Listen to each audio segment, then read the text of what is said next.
maintenant 5 ans. On s'entraînait devant la MC2 sur le parvis. Et donc on s'entraînait. Et puis un jour on a rencontré Renaud qui nous a proposé d'entrer.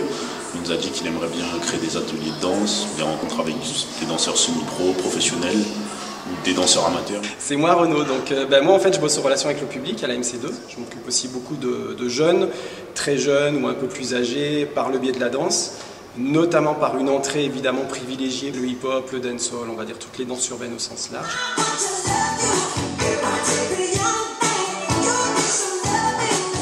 L'idée est venue de façon un petit peu informelle au début, de faire des moments de partage en danse en fait. Voilà un peu comment c'est arrivé cette histoire-là qui nous amène aujourd'hui en 2014 à faire des sessions danse les samedis après-midi. Renaud il m'a conduit vers plusieurs styles de danse, du coup j'ai fait un peu tout, new style, hip-hop, contemporaine, indienne. Et à côté, je vais prendre des cours de danse sur Lyon et pour faire une professionnalisation ensuite.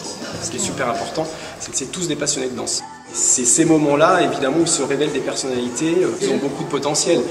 Par ce biais-là, évidemment, moi, je les fais se confronter à d'autres façons de faire, à d'autres esthétiques chorégraphiques, clairement. Ils suivent, par exemple, depuis 3 ans, le travail de notre chorégraphe associé à Kramkan, par exemple, ce qui est évidemment un univers en termes de danse qui est assez éloigné de ce qu'ils voient habituellement, et pourtant on trouve énormément d'entrées. C'est vrai que c'est deux univers différents, on va dire, mais justement, on a chacun à apprendre de l'autre.